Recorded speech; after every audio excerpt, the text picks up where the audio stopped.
Então, assim, novamente comentando, sou o Nilson, vou estar ministrando para vocês esse treinamento. A nossa ideia é fazer um compartilhamento de conteúdo. Seguindo, ele tem aqui alguma coisa que são de facilities, né, quais são as áreas e coisa e tal. Esse treinamento é um treinamento online, então a gente não vai precisar de nada disso. E a gente vai chegar num ponto que é bem interessante, que é a agenda desse treinamento. Basicamente, a gente vai ter 4 módulos, que o primeiro módulo é conceitos de nuvem, o segundo módulo, serviços core do Azure, no terceiro módulo, segurança, privacidade, conformidade e confiança. E no quarto módulo, a gente vai ter preços e suporte. Esses 4 módulos, eles estão exatamente eles abordam todo o exame AZ-900. Então, o que acontece? Quando a gente está falando desses módulos, né, que a gente vai comentar, ele é exatamente toda a abrangência desse exame, certo? Talvez, eu não consigo dar certeza, mas talvez eu consiga um voucher para sortear entre vocês do exame do AZ-900. Mas o que eu posso garantir para vocês é que o certificado de conclusão do curso, certificado oficial, eu posso e vou emitir para todo mundo que participar. Dando seguimento aqui, na verdade, ele conclui esse primeiro slide, e aí a gente tem já aqui algum conteúdo mais interessante.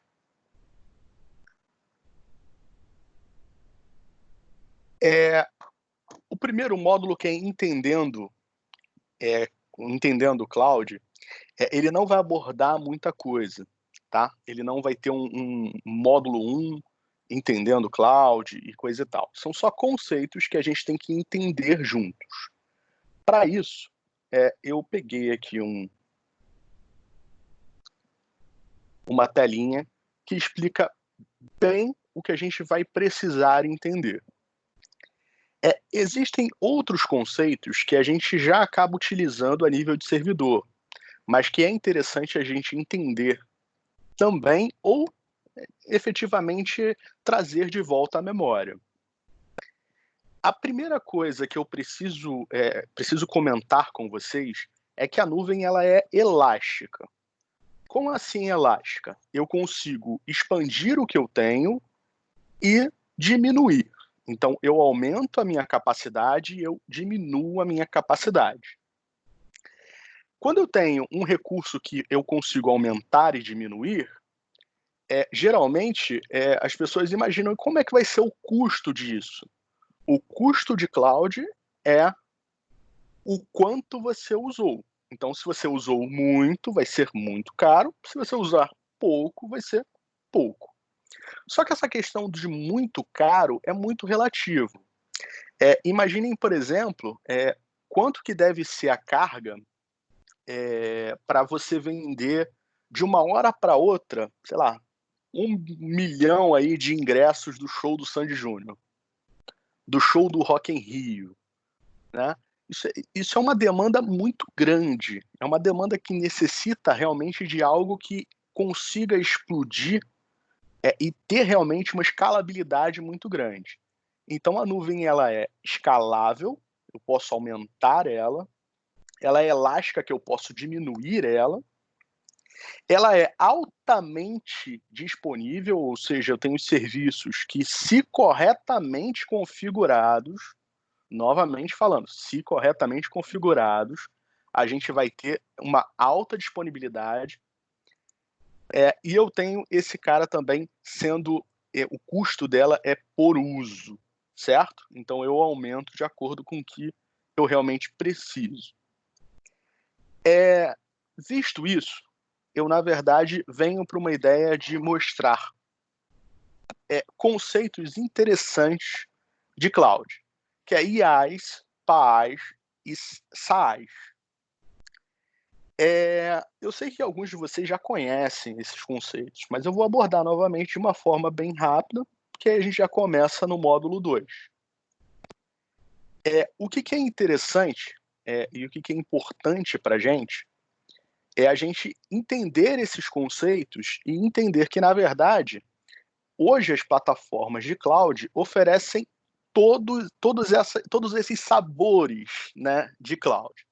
Então eu vou começar aqui falando aqui, ó, no ambiente on-premise, ou seja, no ambiente que a gente tem no nosso data center, que tem na nossa estrutura, nós como TI somos responsáveis por todas essas camadas, tá? Então a gente é responsável pelo storage, a gente é responsável pela parte de rede, de computação, das máquinas virtuais, do sistema operacional, se está com patch, se não está, o runtime, ou seja, qual é a plataforma que está rodando a sua aplicação, qual é a sua aplicação, onde estão os dados, onde estão os acessos, como estão os acessos, isso aqui tudo é de responsabilidade nossa. Então a gente fica com a pilha inteira. Isso é interessante? Você tem maior controle? Tem. Mas tem também os seus lados negativos disso, né? Porque com isso aqui você demanda de uma infraestrutura muito grande e você demanda também de ter mais profissionais voltados a manter isso aqui. Pessoal, vocês estão conseguindo visualizar comigo? Vocês estão vendo a bolinha certinha? Tá tudo direitinho? Sim, tá tudo tranquilo, certinho. Tudo certo. Tudo ok. Beleza. Basicamente, quando a gente fala de cloud, a gente fala de pegar parte desses conteúdos, partes dessas atribuições, dessas camadas e transferir para um cloud provider, né? Transferir para um data center. E aí, quando a gente fala dessa transferência, a gente está falando exatamente de qualquer data center que provenha esse serviço de público, né? Esse serviço de nuvem pública. E aí a gente tem a Equinix, a gente tem a SkyMail, a gente tem a AWS, a gente tem a Google, a gente tem o Azure. O Azure ele só é mais um player nesse mercado. Isso é muito importante. Nos sabores que a gente tem um processo gradativo vamos colocar assim, distribuir essa responsabilidade. Então eu quero que vocês observem o seguinte. Eu tenho o primeiro item, que é infraestrutura como serviço, o IaaS. O IaaS ele é um dos itens que é considerado um primeiro passo para a nuvem por diversas pessoas. O IaaS, basicamente, é quando você pega a parte de storage, a parte de rede e a parte de computação e coloca na nuvem. Então eu vou lá e crio uma máquina virtual na nuvem, eu crio um servidor na nuvem. Eu coloquei lá meu servidor na nuvem, esse é o meu servidor, ele tem o meu site, ele tem a minha aplicação, ele tem tudo, mas eu fiquei com as demais, essas que estão em verde aqui, ó, tá vendo? O que isso aqui significa? Isso aqui significa o seguinte, que isso aqui tudo é responsabilidade minha. Então, observem o seguinte, isso aqui ainda é responsabilidade minha, tá? Aí, isso aqui é responsabilidade minha. Como assim, Nilson? O meu servidor está na nuvem, mas se o meu servidor tiver uma máquina virtual, essa máquina virtual que está no meu servidor, quem comanda sou eu. Quem controla sou eu. Se o meu servidor, obviamente o meu servidor vai ter um sistema operacional, quem instala o patch de segurança sou eu, certo? Quem trabalha com runtime, o framework, sou eu instalo, tá? Quem trabalha com a aplicação sou eu. Isso aqui tudo é de minha responsabilidade. Mas, se vocês perceberem, eu já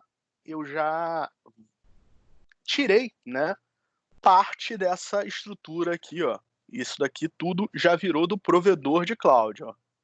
Então, o provedor de cloud que está preocupado com isso aqui. Nesse momento, o que eu ganhei? eu ganhei. Eu tenho storage que eu posso aumentar o quanto eu quiser. Não é isso? Vocês concordam? Concordam, pessoal? Concordo. Sim, Isso. sim.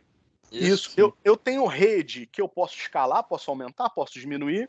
E eu tenho computação aqui que eu posso ativar. Notem que computação está abaixo de virtual machine, porque eu posso ter uma máquina em nuvem que é um host de virtualização. Então eu posso ter um host de virtualização na nuvem. Isso aqui já diminui os meus custos com ar-condicionado,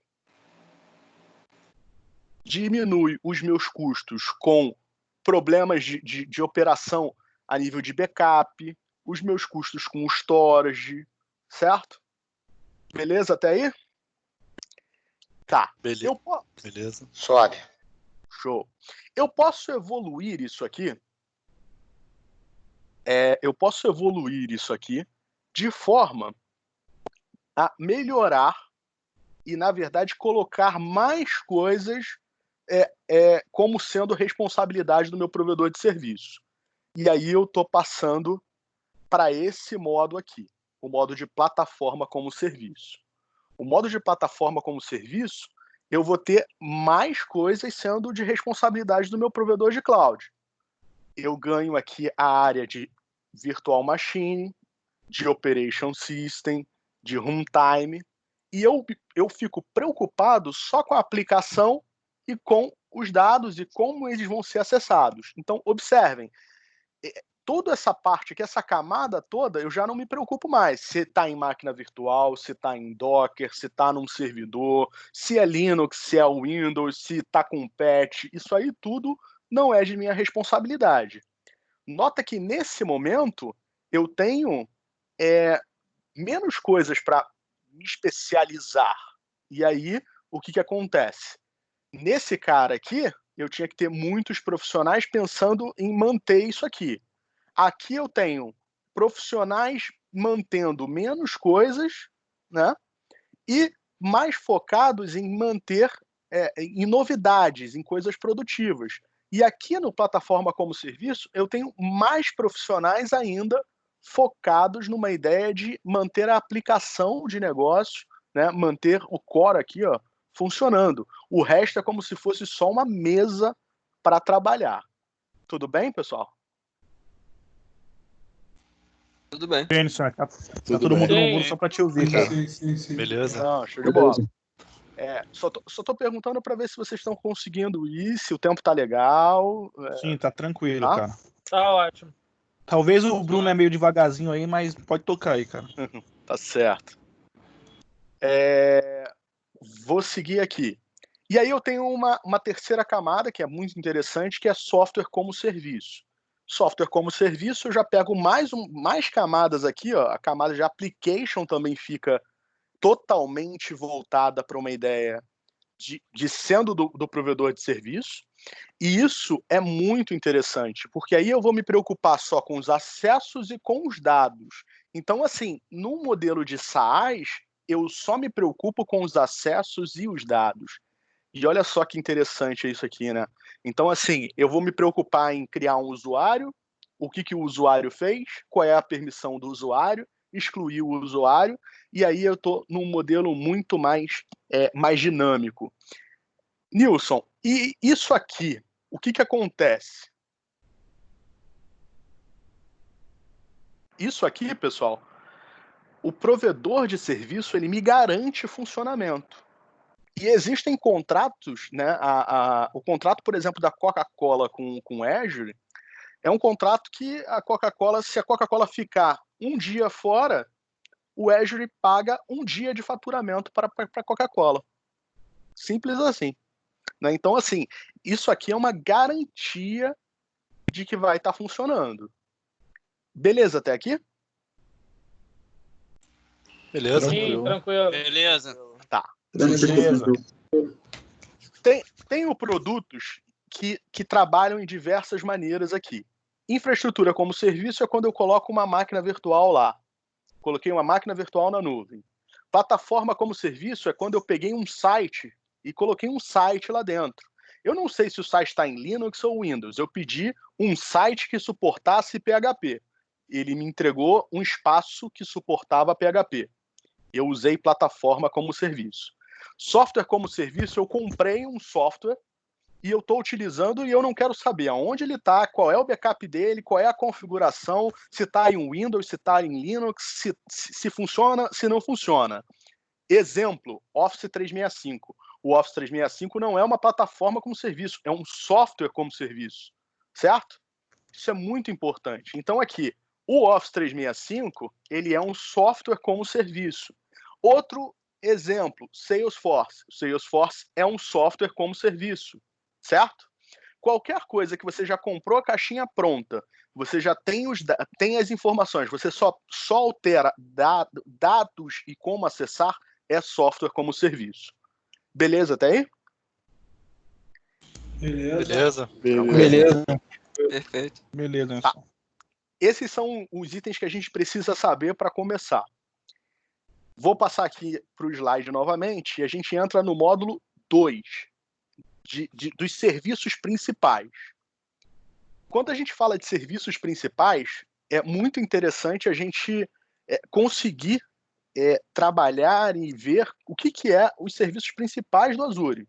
Ó, Nilson, eu abro o Azure e eu tenho um susto, né? Eu até comento isso, eu sou um pouco das antigas, né? E eu lembro de abrir isso aqui e ter 3 itenzinhos, né? Agora aqui o negócio você vai categorizando aqui, ó, tem coisa pra caramba aqui no Azure. Então, assim, vamos falar de tudo? Não, nós vamos falar sobre os serviços principais. Para a gente entender esse módulo, na verdade a gente vai, primeiro, descrever os componentes, tá? Descrever os principais componentes do Azure. Depois a gente vai descrever os principais serviços e produtos. Depois as soluções e as ferramentas de gerenciamento. Vou seguir.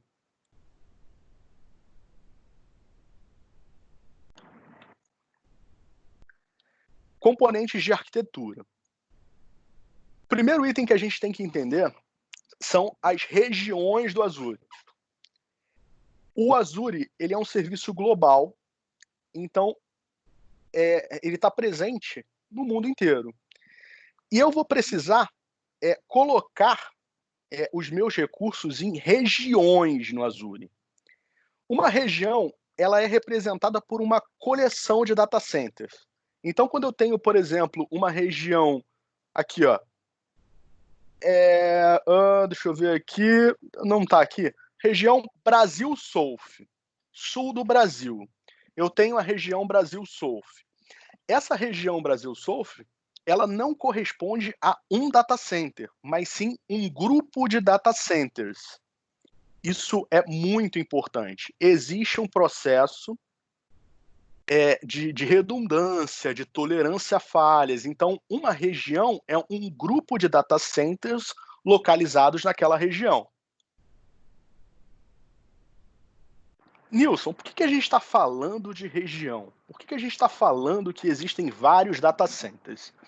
O primeiro passo que eu preciso para escolher a minha feature aqui, ó, eu tenho aqui várias coisas do que o Azure deixa a gente fazer, né? Eu posso clicar aqui nelas, enfim, posso fazer aqui, sei lá, uma máquina virtual, um firewall, um NAT, um grupo de IPs, N coisas. Mas sempre que eu for criar esses recursos aqui, eu vou precisar escolher uma região. Essas regiões, elas devem ser escolhidas com muita sabedoria. Deixa eu apresentar um site para vocês,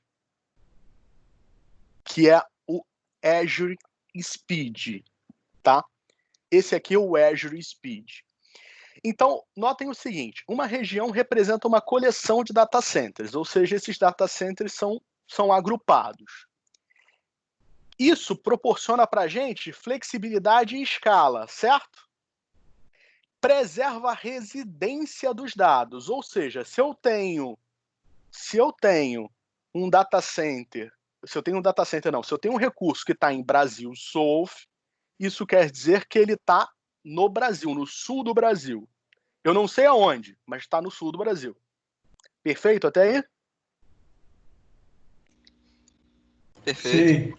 Sim. Beleza. Perfeito. Vai ter um... Tá, por que eu tenho que me preocupar com isso? Primeira coisa, eu tenho que me preocupar com isso porque os dados, eles são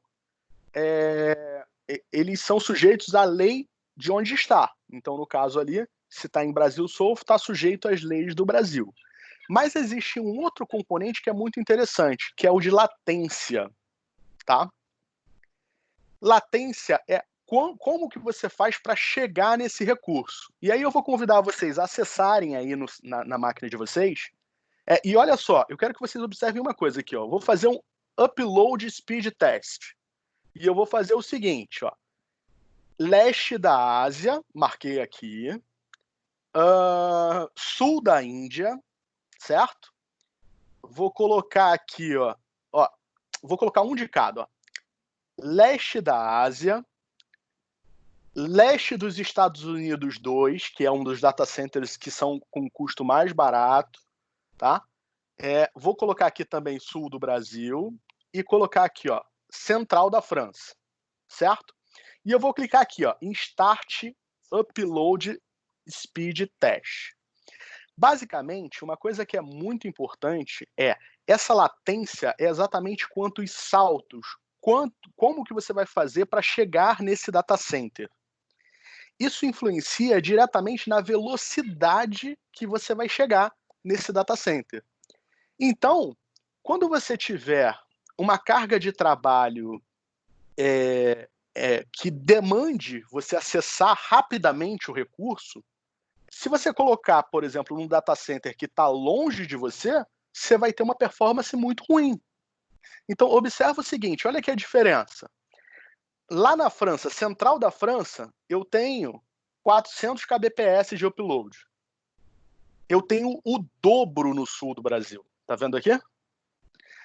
Aí eu pergunto para vocês, eu coloquei uma máquina virtual, que é exatamente o primeiro conceito que a gente estava trabalhando.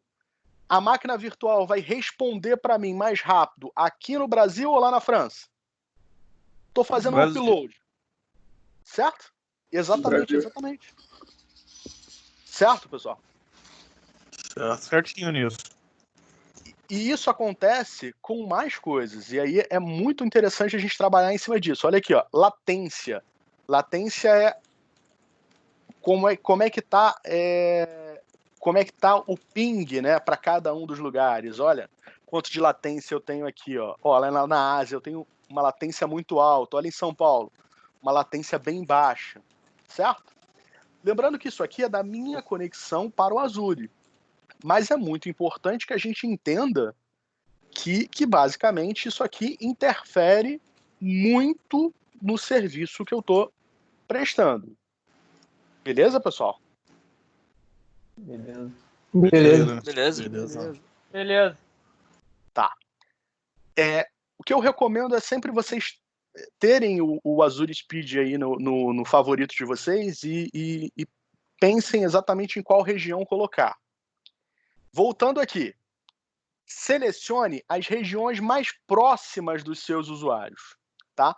Só que o que acontece? Às vezes as regiões que são mais próximas dos usuários, por exemplo, Brasil South, sul do Brasil, ela tem um custo diferenciado. Porque o que acontece? A região ela é uma coleção de data centers. Se eu tenho um data center muito grande que está vazio, eu vou vender um pouco mais barato do que se eu tiver um data center menor que está cheio.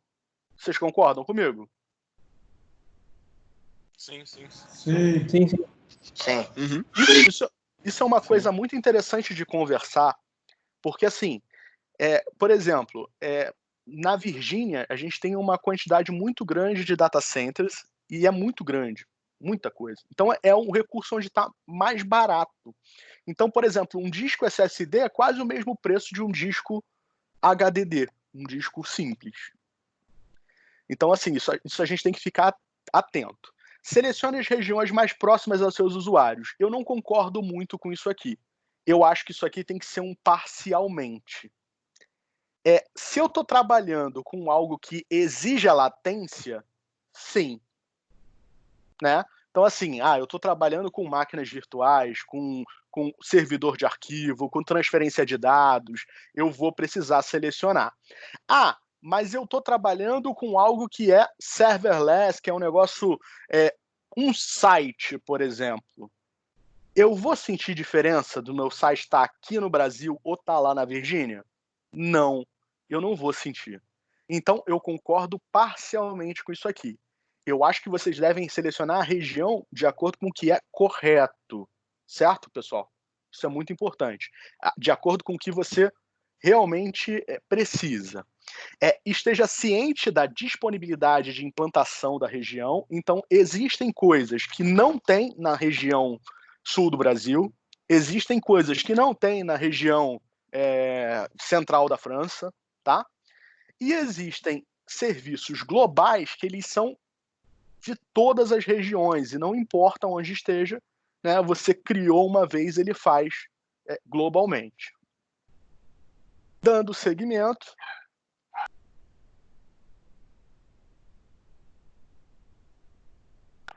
cada região do Azure é emparelhada com uma outra região.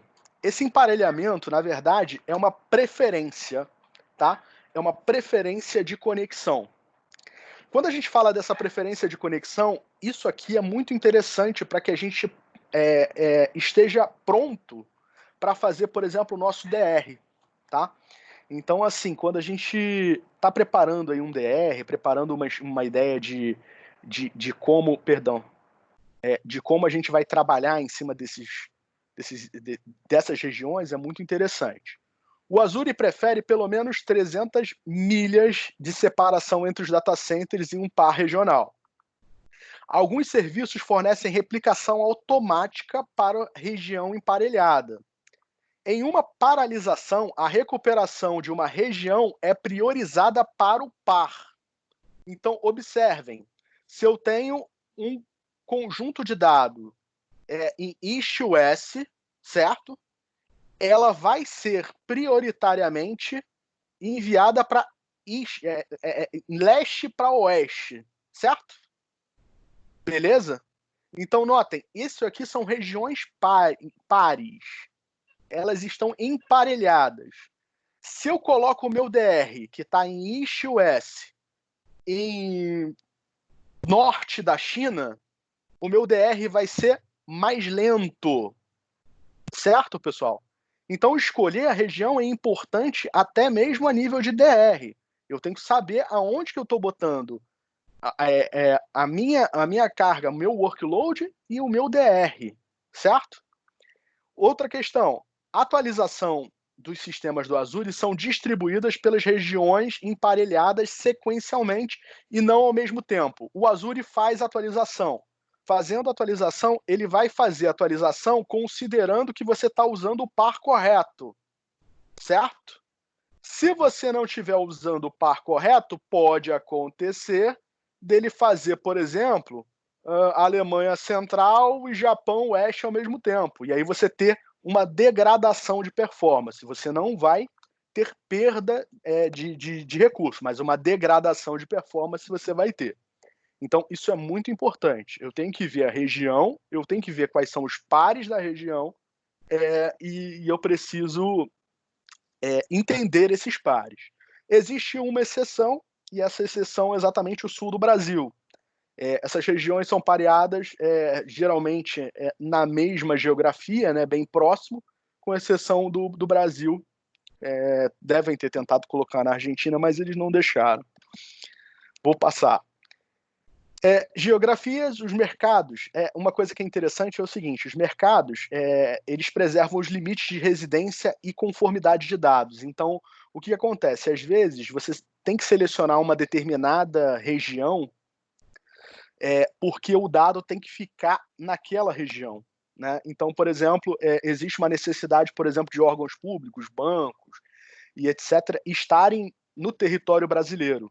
E aí, a gente entra com uma ideia de que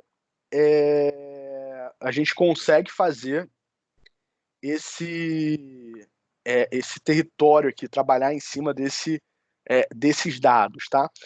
Normalmente contém 2 ou mais regiões, então dentro das regiões a gente tem a geografia. Dentro da geografia, né, existem mais de duas regiões, com exceção do Brasil. Permite que os clientes com residência de dados e conformidades específicas que precisem manter os seus dados e aplicativos próximos são categorizados como Américas, Europa, Ásia Pacífico, Oriente Médio e África. Então são regiões do Azure onde tem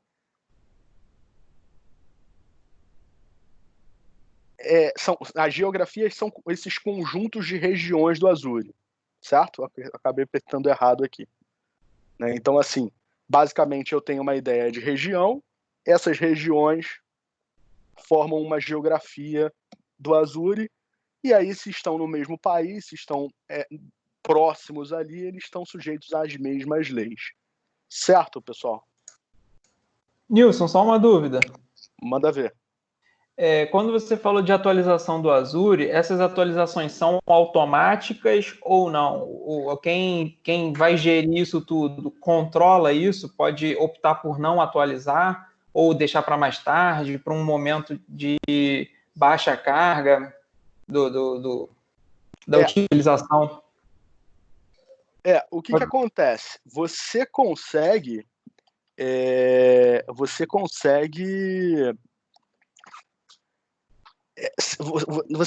não, você é notificado sobre as atualizações, mas as atualizações são completamente sem impacto, tá? Pode acontecer de alguma degradação de performance, mas você é notificado em todas as updates grandes, tá? Todas as updates grandes você é notificado. Mas você não tem controle sobre o momento que elas vão entrar. Eu não posso dizer, por exemplo, que eu não quero que ela seja executada. Não existe essa opção, entendeu? Beleza.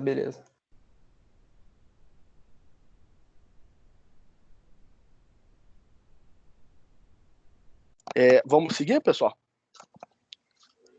Bora. Vamos. Pode seguir. Tá. Pode seguir, let's go.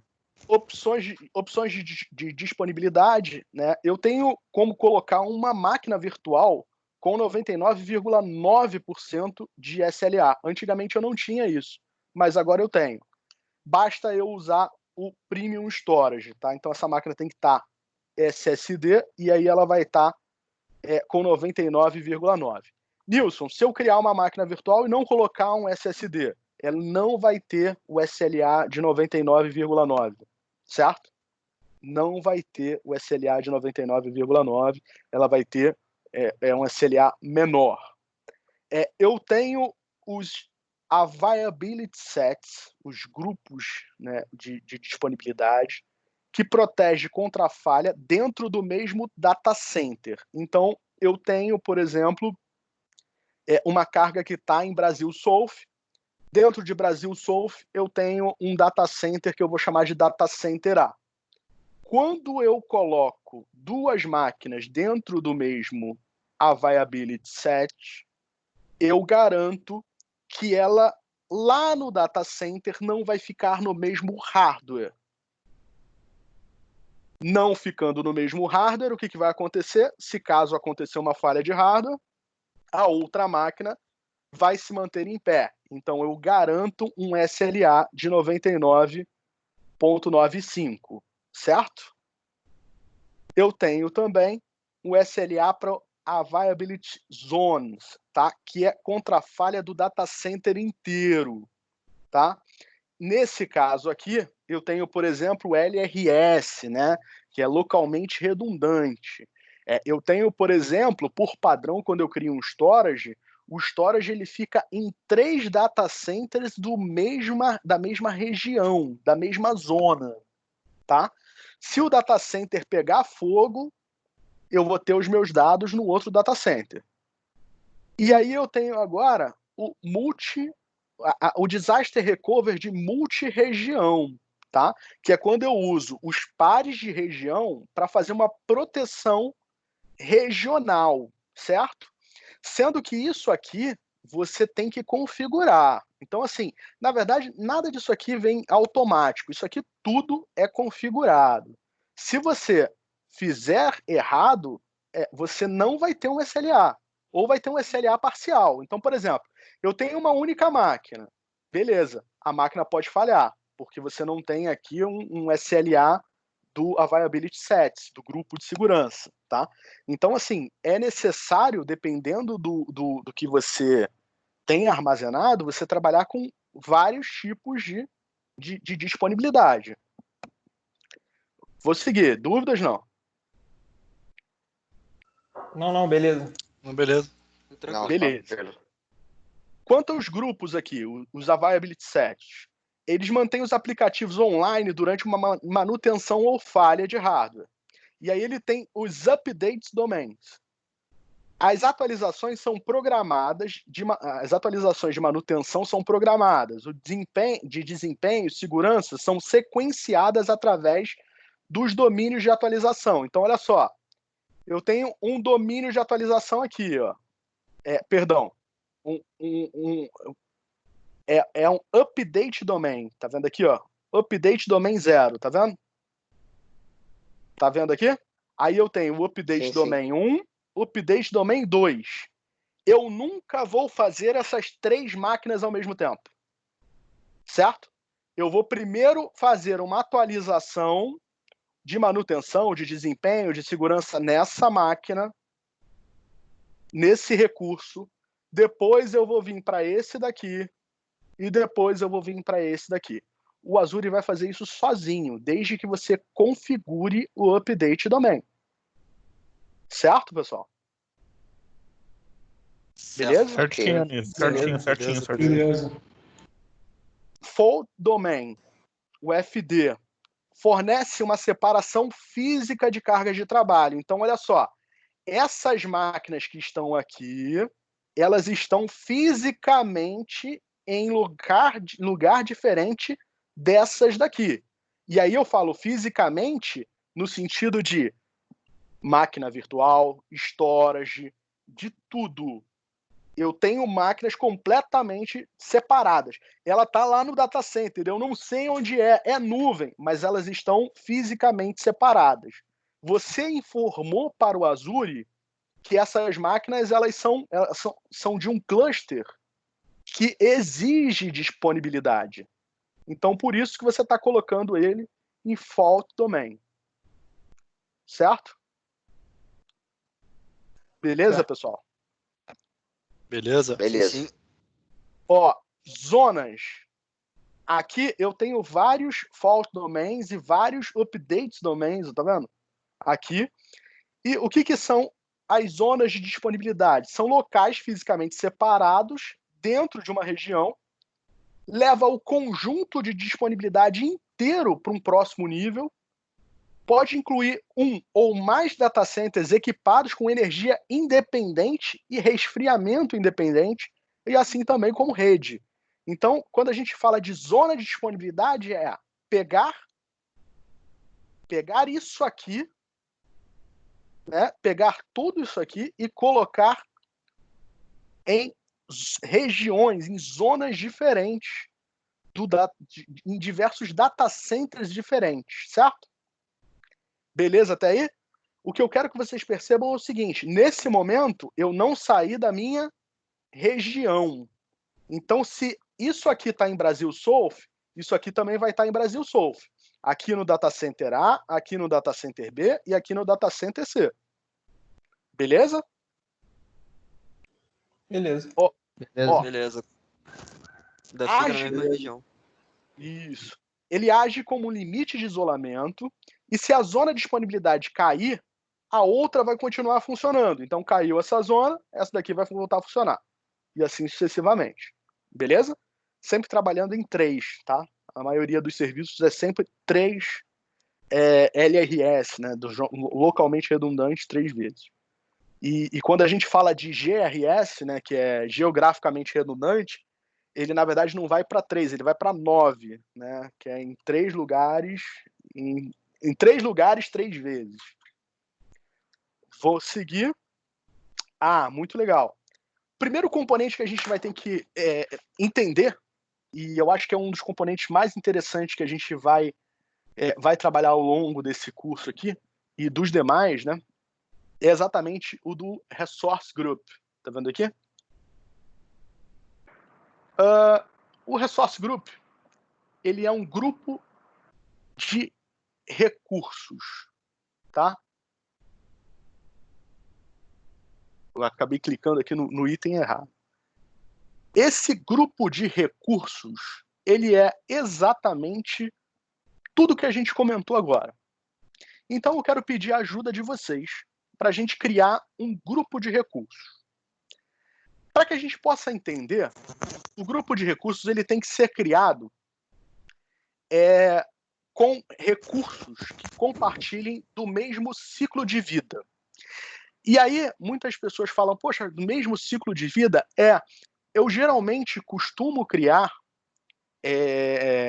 recursos por workloads, tá?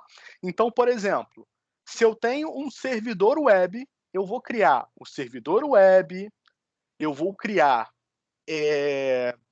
o servidor web, o storage, eu vou criar tudo que aquele servidor precisa, tudo que aquele serviço precisa no mesmo resource group. E aí, nesse momento, eu vou ter uma ideia de que eu agrupei aquele grupo de recursos. Então, por exemplo, novamente, workload.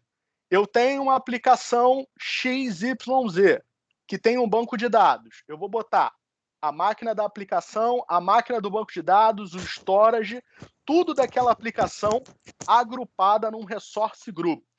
Certo? Eu também posso fazer de outra maneira. Colocar, por exemplo, servidores web BD de banco de dados num resource group, máquinas virtuais em outro resource group, storage em outro resource group, separar por o tipo de objeto, certo? Só que eu vou comentar com vocês o seguinte, eu faço esse agrupamento para quê? Eu faço esse agrupamento para fazer,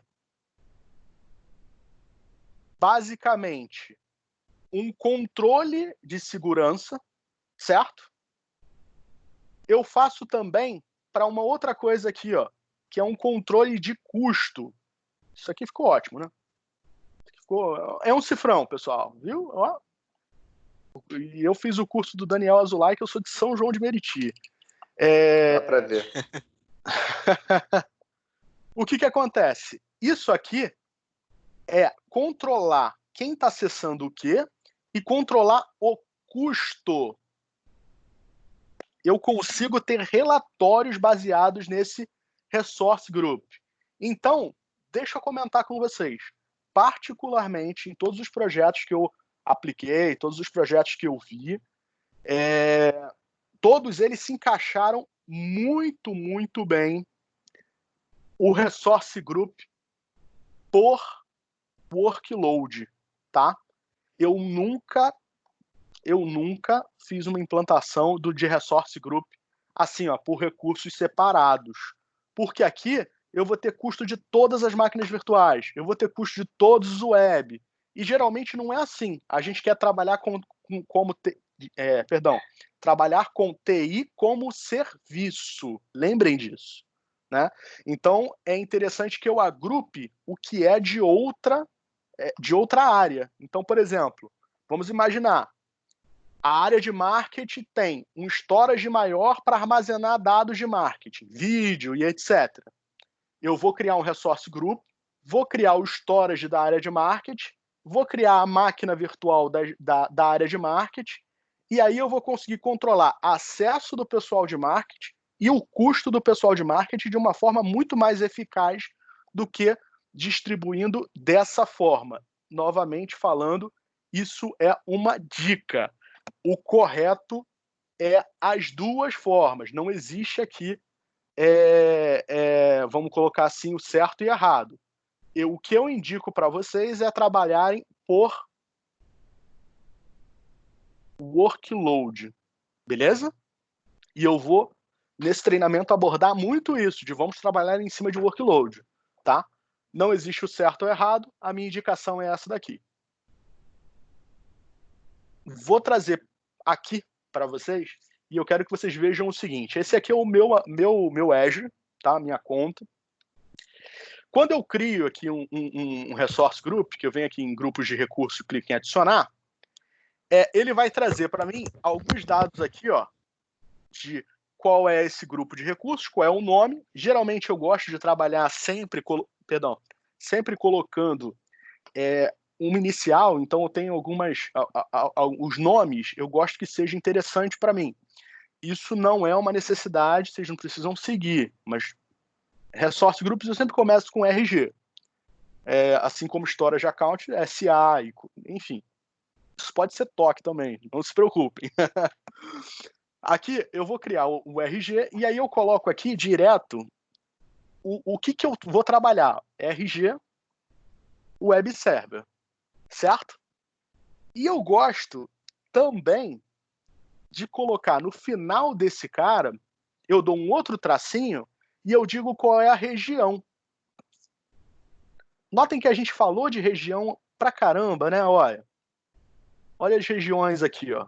Então eu estou criando esse grupo de recursos e eu vou criar ele aqui, ó, no East West, leste dos Estados Unidos 2.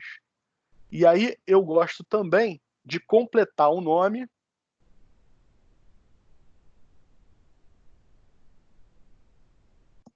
fazendo menção a alguma coisa que me lembre a localidade desse cara. Avançando, eu vou ter um item que é muito interessante, que são as marcas, tá? E a gente vai falar aqui de um aplicativo, né? Então eu vou dizer o seguinte, ó.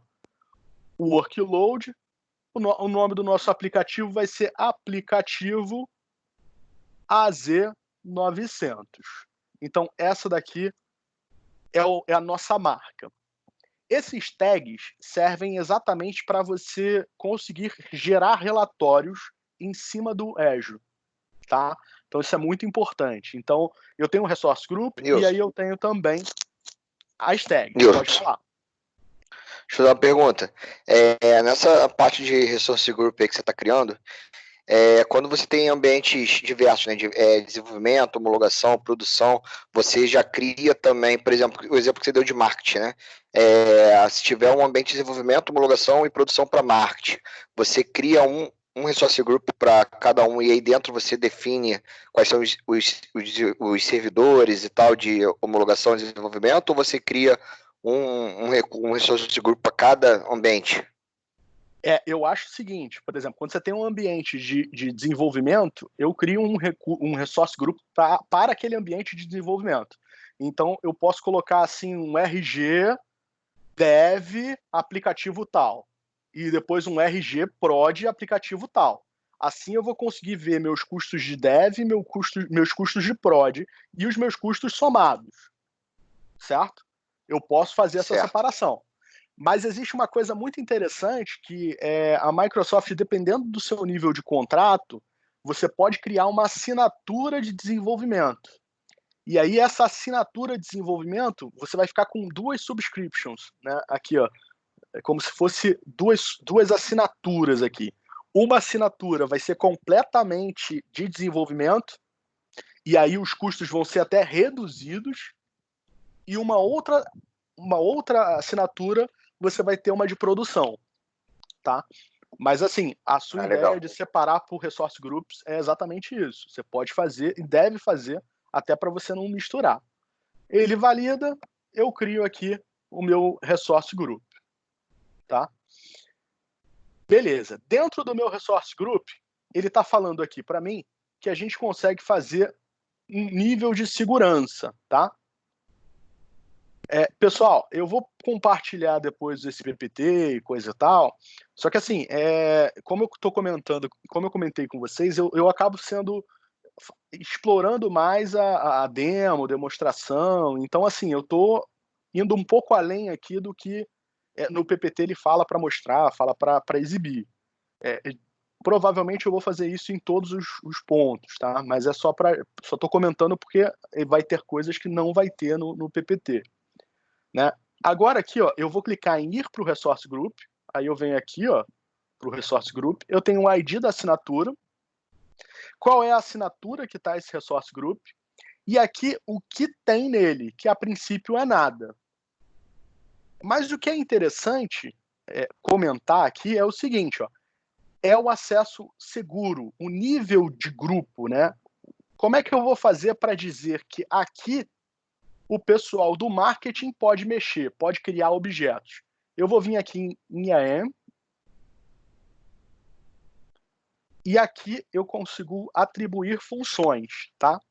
Então eu vou pegar aqui, ó, vou clicar em adicionar uma atribuição de função, vou dizer que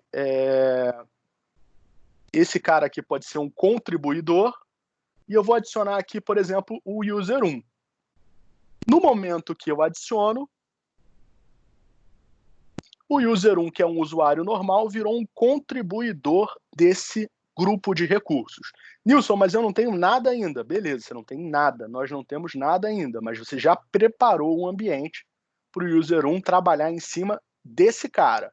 Se tiver outros grupos de recursos, como tem aqui, o user1 não vai conseguir acessar. Só para que vocês possam ver, dentro do grupo de recursos, quando você abre, ele coloca todos os itens que está atribuído, tá?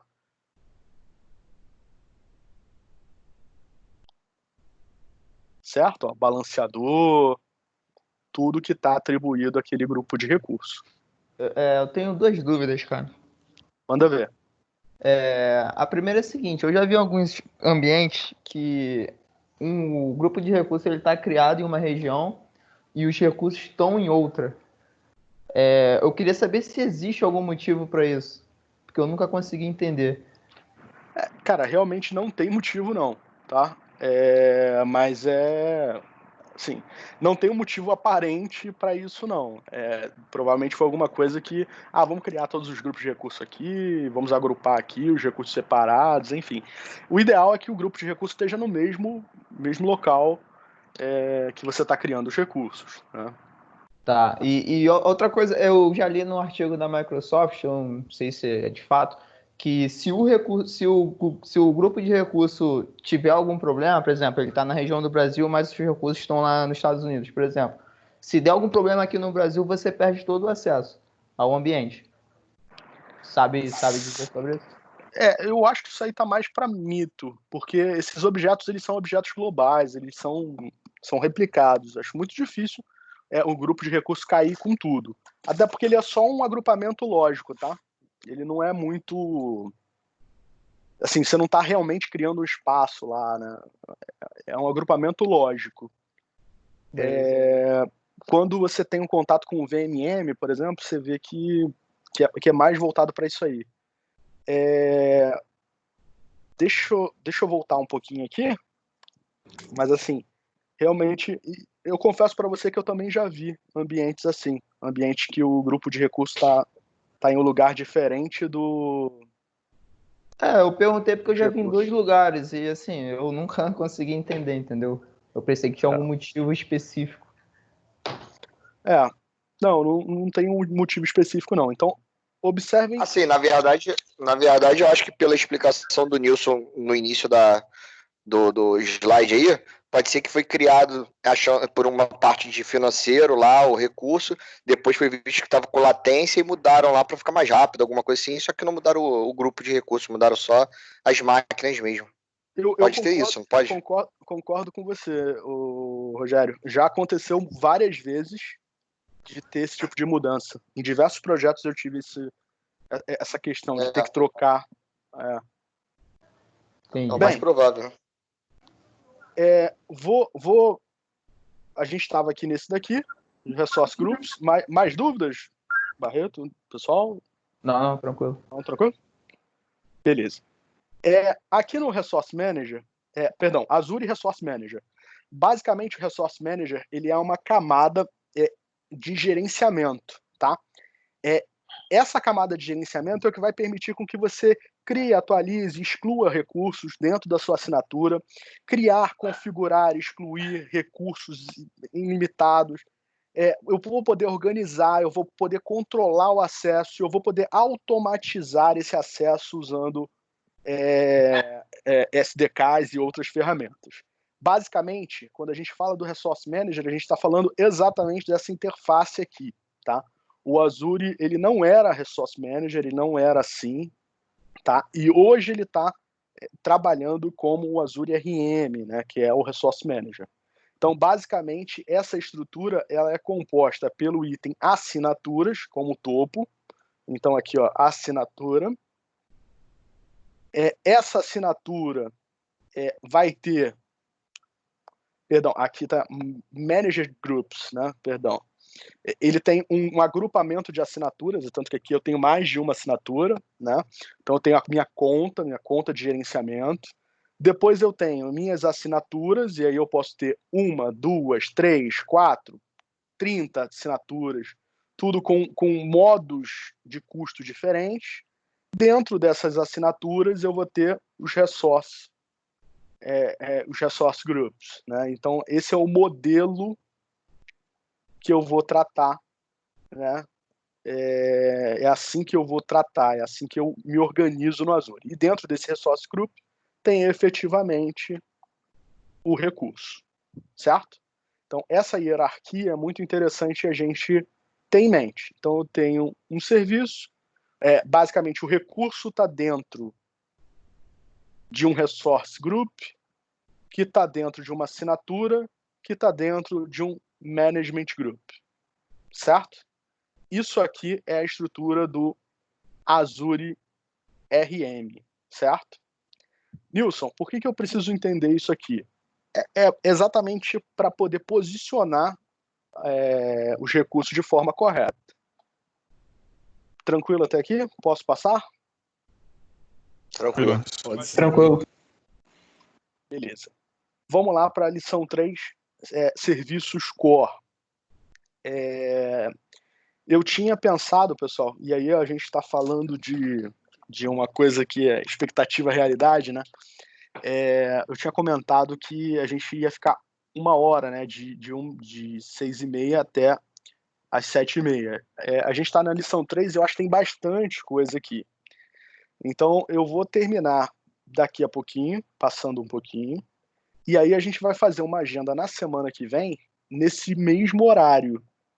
Vocês têm problema, pessoal? Não, tranquilo, Não, Nilson. por mim fechado. Tranquilo, Tudo por mim ok. de boa. Mas tranquilo. Sem problema. Show de bola. Então, assim, vamos lá. Os serviços core, né? Quais são os serviços principais? Um serviço principal é o Azure Compute, né? Computação, serviço de computação. Serviço de computação sobre demanda para você executar aplicativos baseados em nuvem, para você executar máquinas virtuais, para você executar N coisas. Ele fornece basicamente o quê? Fornece poder computacional, discos, processadores, memória, rede, sistemas operacionais, certo? Ele consegue disponibilizar recursos em minutos ou segundos. Então, assim, existe a possibilidade com o WVD, por exemplo, da gente criar 100 máquinas em, sei lá, meia hora, 20 minutos, né? Existem muitos serviços sobre demanda e você paga pelo uso. Então, por exemplo, se eu estou usando o processador, eu vou pagar pelo processador que eu estou usando. Eu estou usando memória, eu vou pagar pela memória que eu estou usando. E assim como os outros serviços, né? Quanto ao Azure Compute, eu tenho alguns itens. Eu tenho as VMs do Azure, que elas usam infraestrutura como serviço. Então, notem, lá no início a gente falou, quando eu crio uma VM no Azure, uma máquina virtual no Azure, eu estou usando infraestrutura como serviço e fornecem poder computacional na nuvem. Eu tenho VM Scale Sets, são grupos, né, que são projetadas, esse grupo aqui são projetados para dimensionamento automático.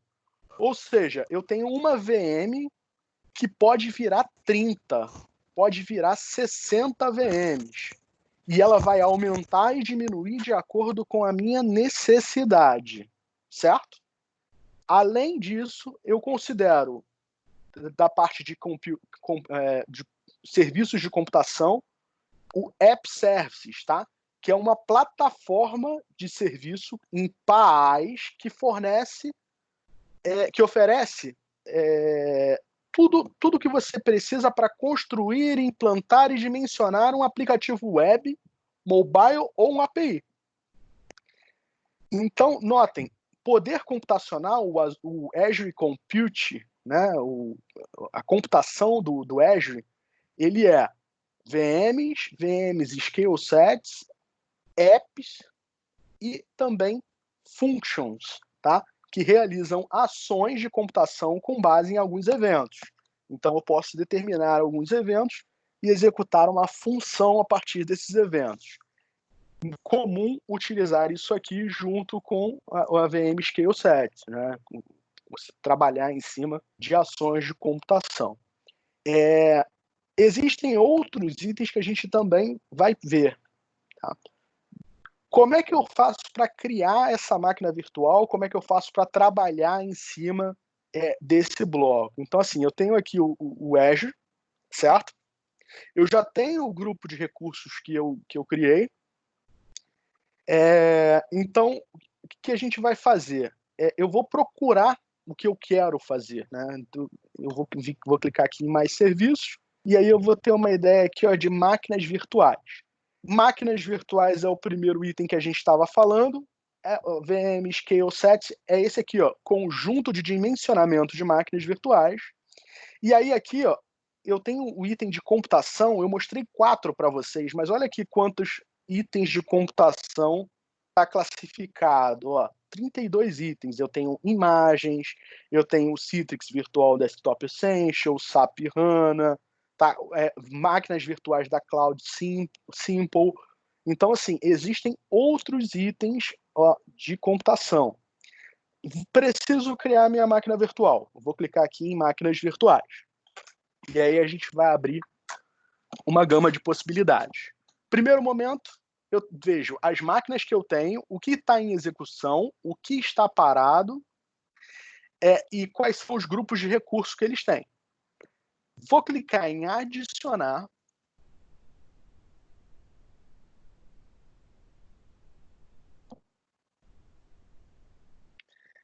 E aí eu primeiro começo dizendo qual é a assinatura que eu quero trabalhar, certo? Escolhi a minha assinatura. Depois, qual é o grupo de recurso que eu quero trabalhar, certo? Notem o seguinte, aqui, ó, eu não acho aquele grupo de recurso que a gente criou. Porque a gente criou aquele grupo de recurso aonde? Por que eu não estou conseguindo achar o grupo de recurso? Na outra assinatura lá. Tá claro para vocês? Beleza? Sim. Beleza. Então, se eu selecionar aqui, ó, a assinatura correta, eu tenho aqui o grupo Web Service, tá vendo? Aí eu venho aqui embaixo com o nome da máquina virtual. E aí a gente pode enfim, o APIs. Deu uma travada aqui pra mim, não sei se deu pra todo mundo, só pra mim. Não, tô travando aqui também. Travou pra mim também. Missão, Não. pode voltar Imagem? 30 segundos aí na explicação.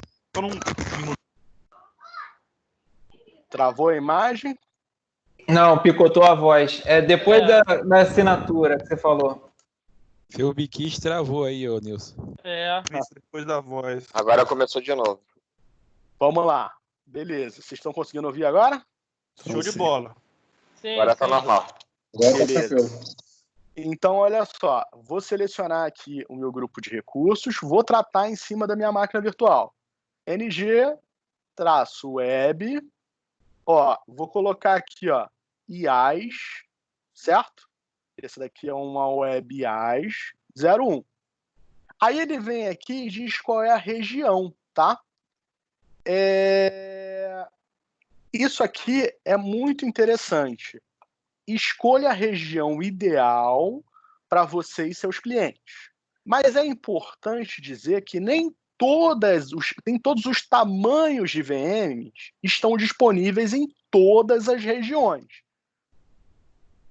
Aí você vai falar assim, como assim nem todos os tamanhos de VM? Na verdade, eu vou selecionar posterior a isso o que eu quero, qual é a máquina que eu quero. Quando eu seleciono qual é a máquina que eu quero, eu vou estar falando da série da máquina, né? A série da máquina e a máquina que eu vou querer a nível de hardware, tá? No geral, eu tenho várias séries aqui, ó, série A, série B, né? E aí eu tenho aqui preços de coisa e tal. E eu posso ir clicando aqui, vendo o que é cada uma. Posso trabalhar em cima, né, de cada uma dessas daqui. Mas o que é importante entender essas máquinas virtuais aqui nem sempre estão disponíveis em todas as regiões. Então, por exemplo, DA2 a D96. A VM da série DA-V4 são baseadas no processador AMD EPYC. Isso pode não ter no meu data center. Isso pode não ter no sul do Brasil. Isso não pode... Ah, Nilson, nunca vai ter? Não, pode ser um negócio momentâneo, né? Então, existem algumas condições que a gente tem que tomar bastante cuidado. Então, assim, antes de você criar, é interessante você pensar, ó, olha aqui, ó, que legal. DC1C8, preço não disponível na região selecionada. Então, eu não posso fazer essa máquina, eu não posso criar uma máquina daquele tipo, tá? Então, assim, existem várias coisas aqui, ó, e aí eu seleciono a região e aí eu vejo qual é as máquinas que eu posso criar. Geralmente, isso você só vai precisar se preocupar, tá?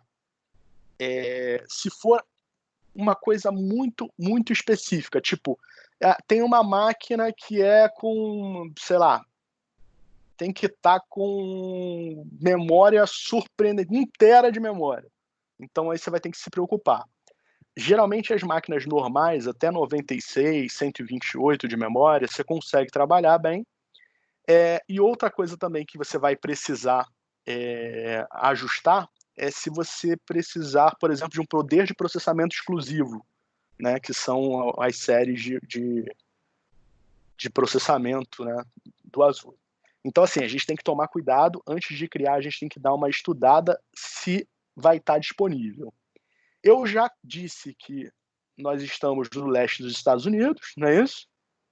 Aí ele vai perguntar aqui, ó, e aí, você quer fazer um conjunto de disponibilidade? Você quer fazer uma zona de disponibilidade? Tá vendo aqui?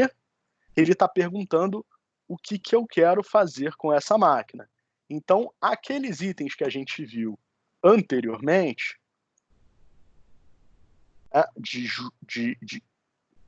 de grupos de disponibilidade e de zona de disponibilidade, eu vejo ali naquele momento. Agora, uma coisa que é interessante é o seguinte, ó, eu posso selecionar, deixa eu achar aqui, posso selecionar conjunto ou posso dizer que eu não preciso de redundância, certo? Aqui embaixo eu seleciono a imagem. Essas imagens são imagens padrão, tá? Então eu tenho aqui o Ubuntu, Red Hat, SUSE, CentOS, né, o Windows Data Center, o Windows Pro. Eu vou mostrar para vocês que tem mais opções do que essa daqui, mas eu vou mostrar daqui a pouco. Aí eu vou colocar aqui, ó, Windows 2019 Data Center, e aí ele fala o seguinte, ó, é uma instância do Azure Spot. Na AWS isso é muito conhecido e é um dos recursos que a gente utiliza muito.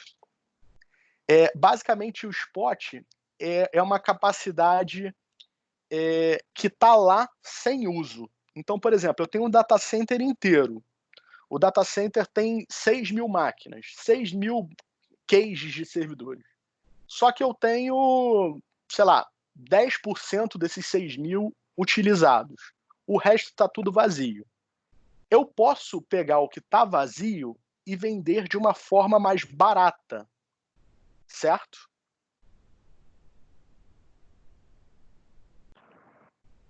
Mas aí vai vir a pergunta. Se é mais barata, como é que a gente vai fazer? Como é que a gente vai fazer? O que eu vou perder, né? Não pode ser mais barata e eu ter a mesma coisa. Tem a mesma qualidade, né? Entendi. Exatamente. Aí, o que eles falam das instâncias spot? As instâncias spot são para cargas de trabalho que você pode perder a estrutura. Porque o que acontece? Tá lá, o Azure não estava usando. Enquanto ele não estiver usando, você pode usar.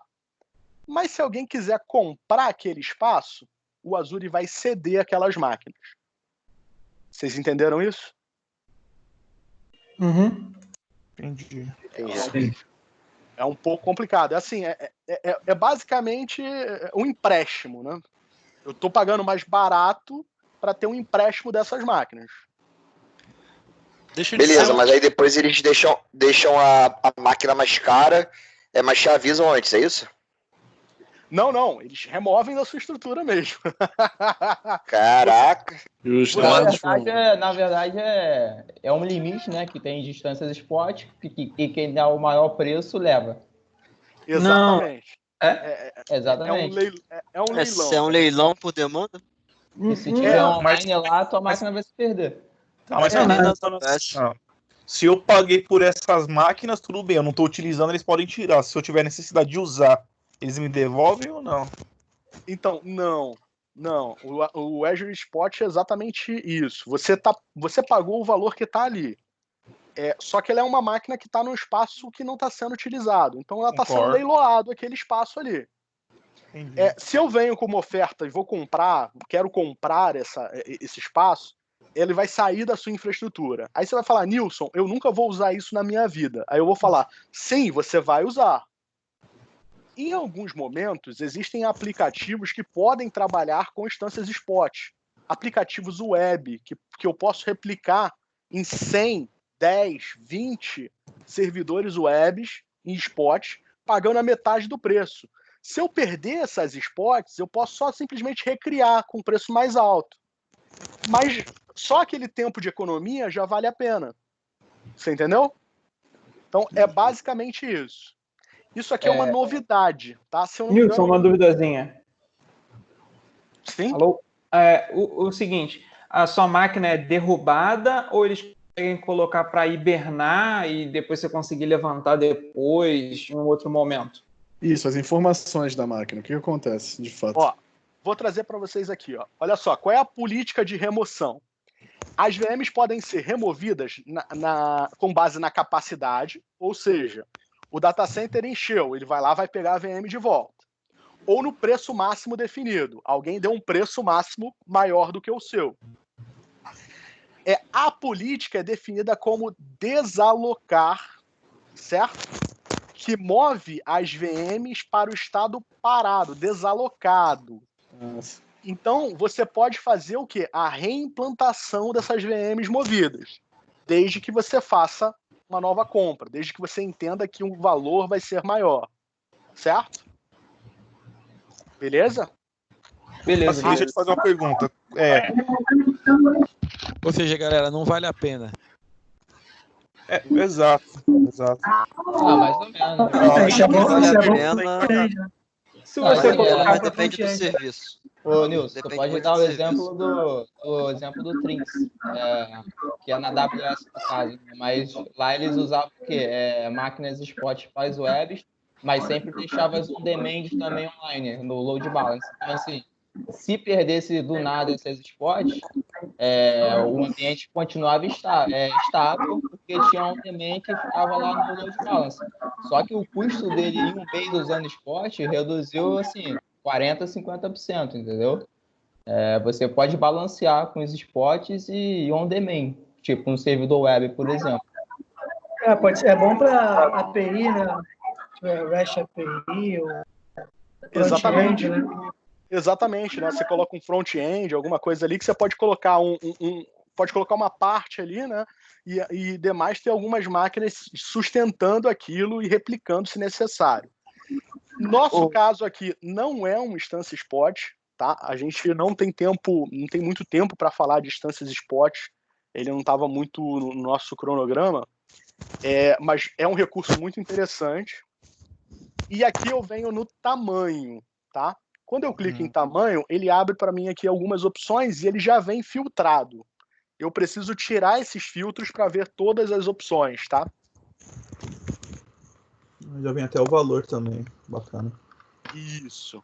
Aí eu tenho aqui os dados, tá vendo? Mas aqui tá demorando a carregar só. Mas eu tenho aqui as máquinas virtuais, quantidade de vCPU, quantidade de RAM, quantidade de disco, IOPS máximo, armazenamento e suporte para o disco premium, que é o disco que tem 99% de SLA. Uma coisa que é muito importante a gente entender, e é muito importante a gente ver, é isso aqui, ó, IOPS. Beleza, pessoal? IOPS é muito importante. Eu preciso ter servidores que tenham IOPS compatíveis com o que eu tenho localmente, né? Então, às vezes, a gente coloca um servidor SQL lá, e aí a gente leva esse servidor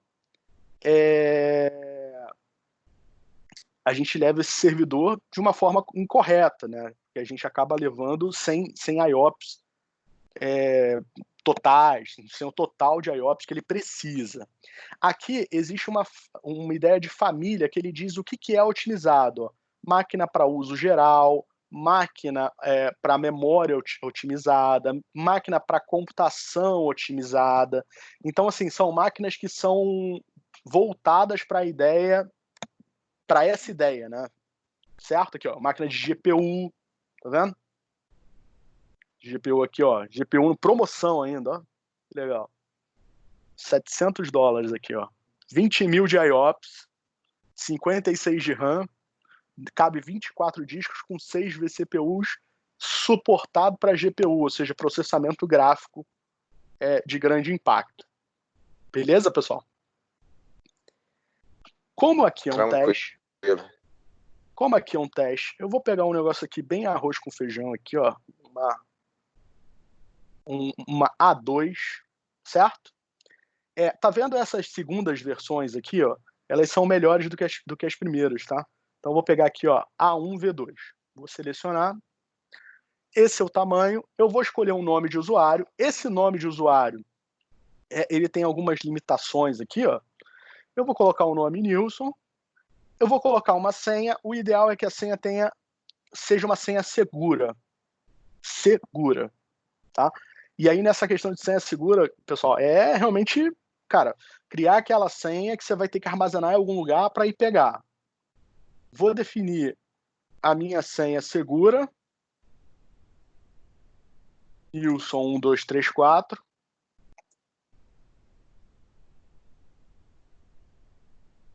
E aqui eu já vou falar das regras de portas de entrada.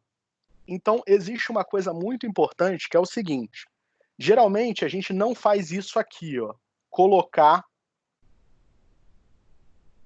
essa estrutura aqui, ó. Colocar o RDP para fora, certo?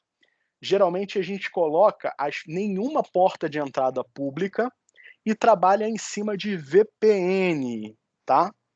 Trabalhando em cima de VPN, eu conecto na VPN para acessar o RDP, certo? Existem outros métodos de conexão, como, por exemplo, o Bastion, tá? A gente vai ver depois. Preciso manter o RDP ativado. Posso manter? Pode. Pode manter, não tem problema nenhum. Depois você pode até, nas configurações, trocar a porta, beleza? Se for necessário, utilize. Mas o ideal é que você não faça. Aqui embaixo tem aqui, ó, economize dinheiro. Se você já tiver uma licença, você já comprou uma licença do Windows Server, você não precisa pagar por essa licença. E isso aqui vai deixar 49% mais barato, certo?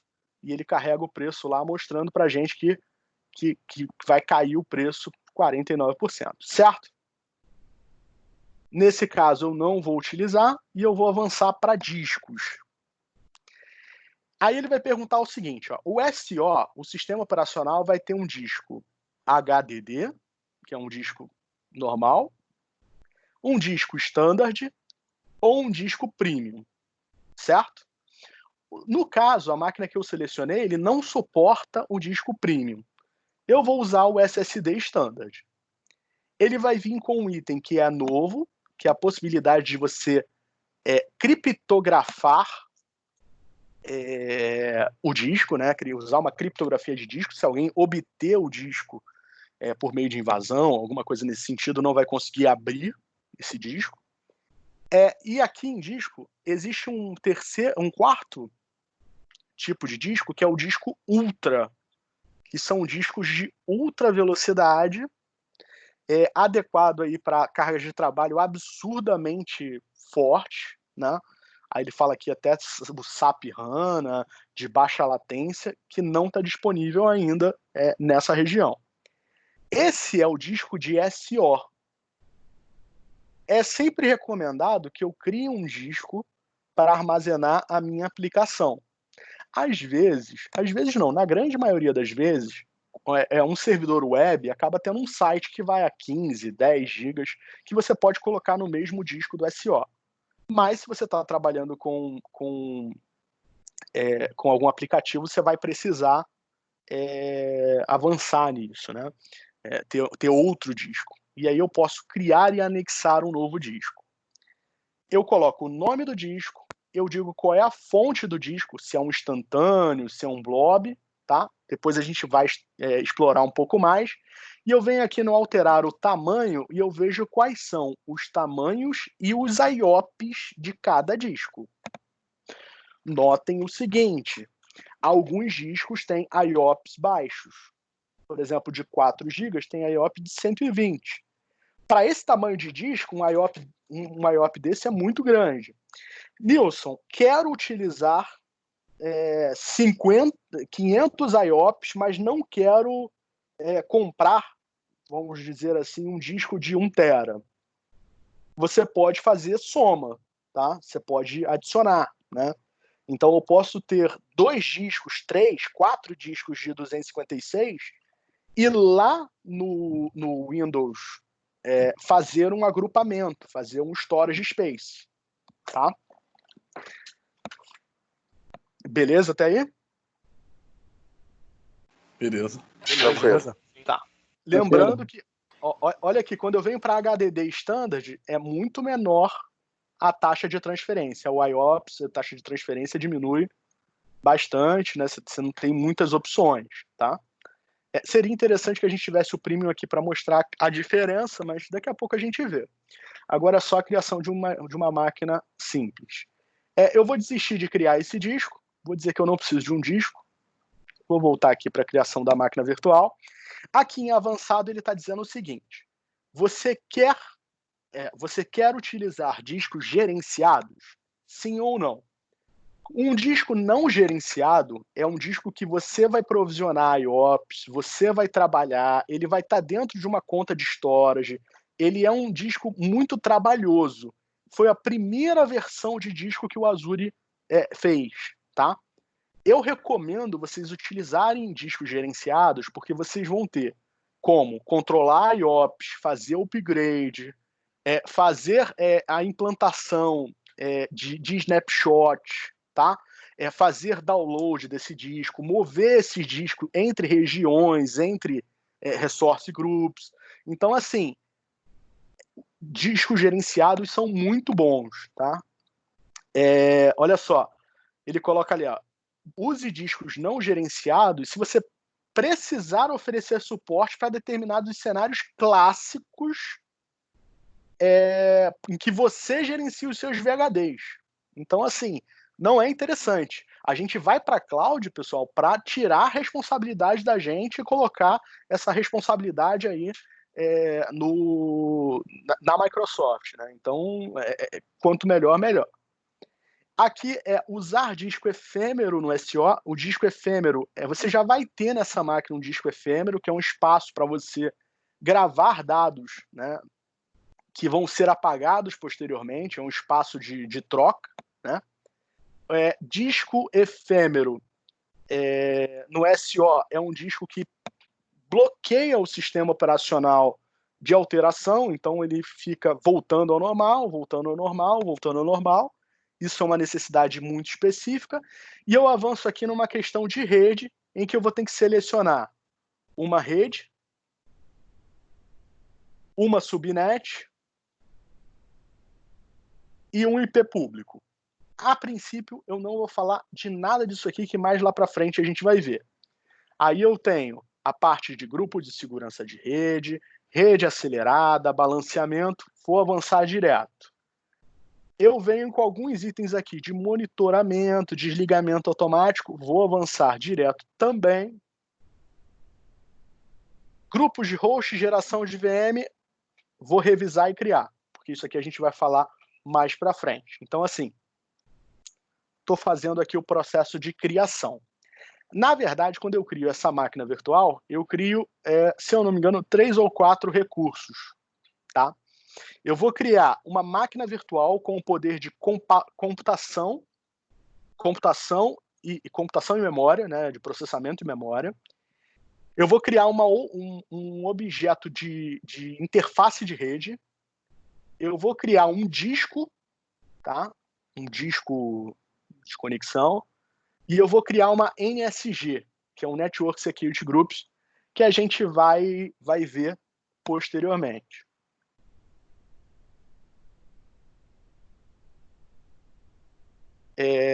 Enquanto a gente está criando aqui, eu consigo acompanhar todo esse processo aqui de criação. Notem que ele criou aqui o storage, ele criou um item no storage, ele criou um IP público, ele criou uma network interface, ele criou uma virtual machine, ele vai criar mais coisas. Esse aqui ele criou um storage account aqui para receber dados. Pessoal, dúvidas, problemas?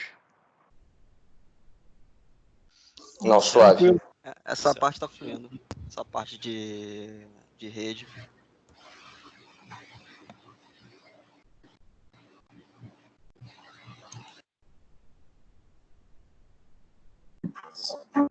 Uma pergunta, Nilson. Só uma dúvida que ficou aí do início, na verdade, não tem muito a ver com o que tá no momento que está passando, não.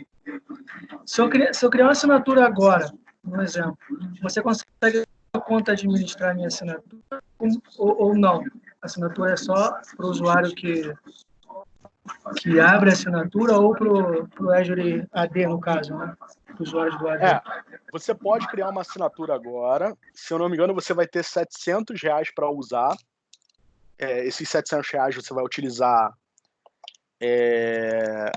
basicamente aí como um crédito, né?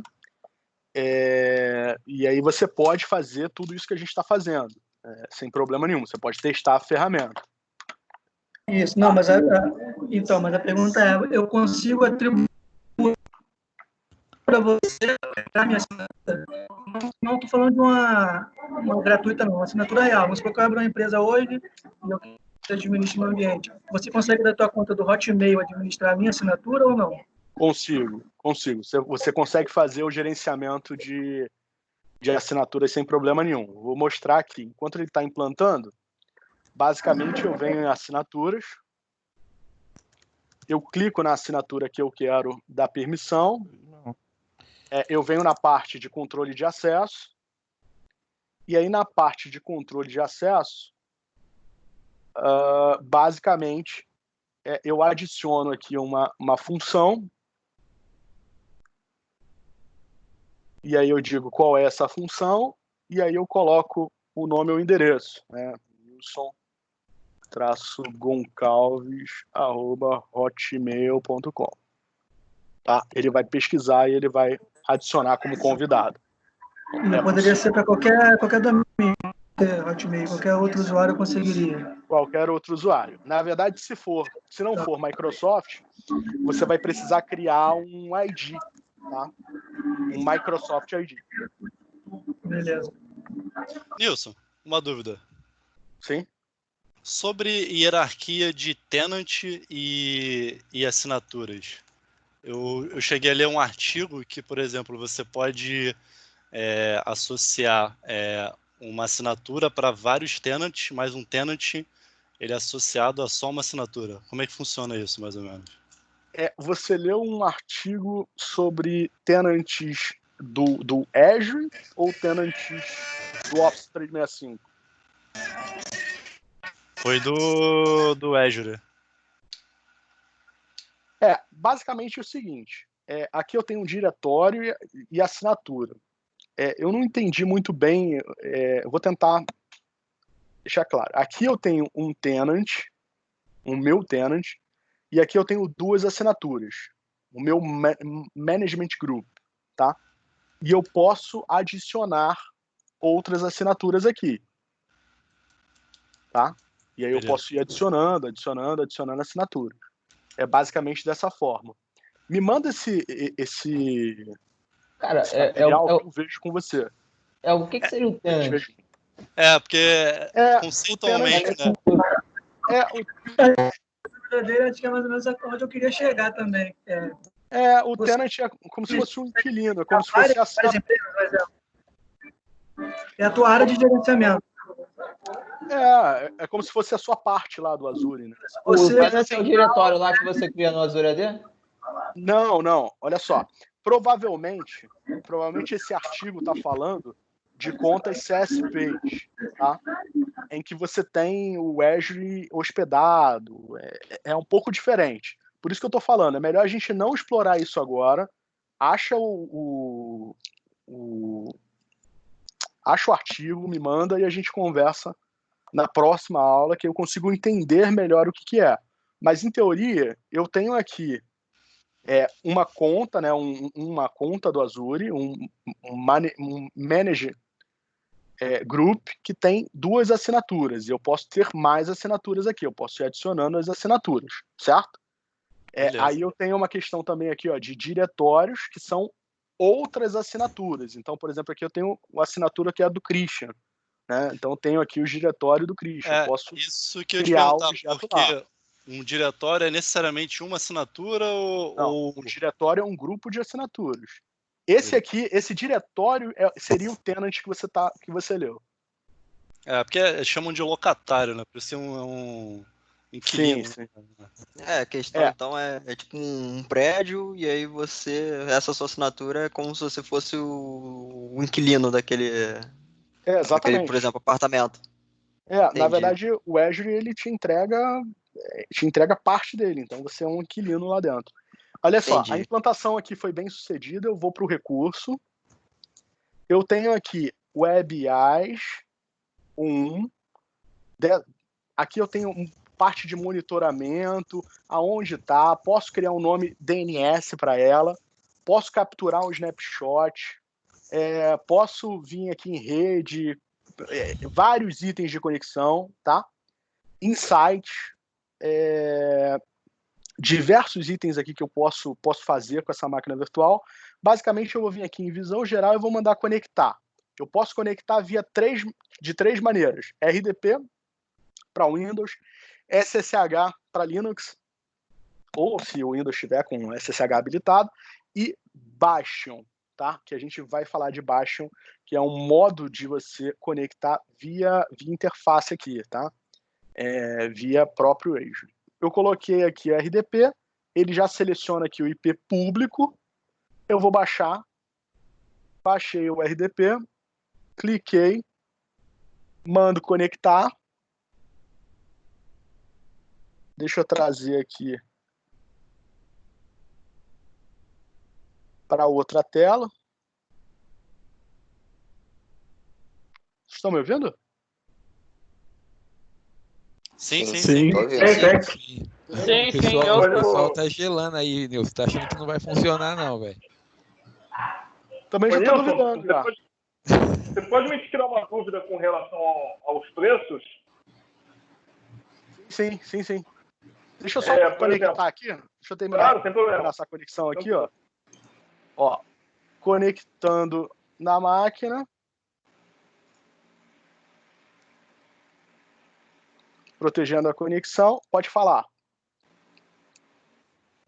Por exemplo, digamos que custe $11, né?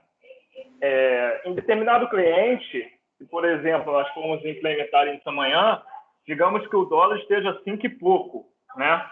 Essa oscilação do dólar, como funciona? Todo momento isso tem que ficar sendo atualizado por cliente? Porque a oscilação influencia, né, no valor que o cliente vai pagar no final, né? Então seria uma doideira, né? Porque cada minuto tá oscilando, né? Saberia como funciona isso? Exatamente. Exatamente como você falou. É a oscilação em cima do dólar. O dólar está alto, está 5 e pouquinho. E infelizmente isso faz com que os valores sejam mais altos, tá? Dependendo do nível de contrato e dependendo do nível de que tipo de contrato se é um CSP, por exemplo, às vezes você consegue pegar o dólar congelado, tá? Então você pega o dólar congelado ali num valor específico, 4,30, 4,70, enfim. Acho que agora vai ser difícil pegar nesses valores, mas você consegue. Essa variação ela é diretamente sentida, tá? Então se o dólar aumentou, vai aumentar, não tem jeito, tá? Isso também acontece com os outros produtos. Aqui eu já estou na máquina que eu criei, eu vou usar um pouquinho aqui ela para que vocês vejam. Acabei que eu criei uma máquina muito pequena, né? Talvez a performance não esteja muito boa, mas eu vou mostrar aqui para vocês que essa é a máquina. Ele já está falando aqui que esse PC ele tem aqui um espaço. Só vai ficar bom só depois que ele fechar o Server Manager.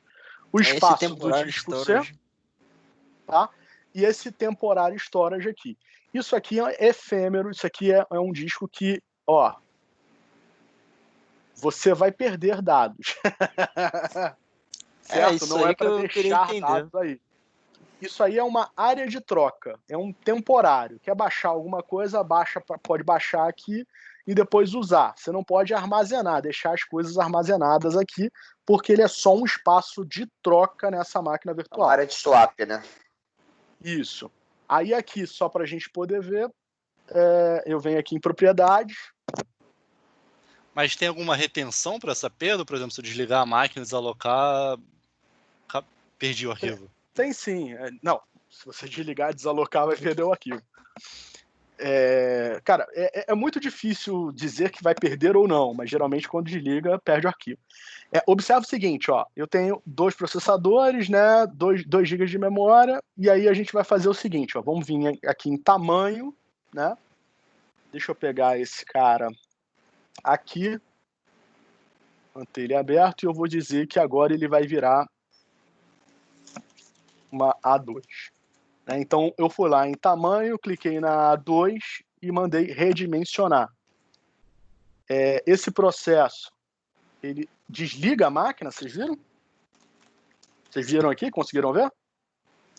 Ele te desconectou. Deu um shutdown aí. Ele desliga a máquina e ele vai fazer o update das configurações da máquina, certo? Gente, voltando a essa máquina, a gente vai fazer um encerramento.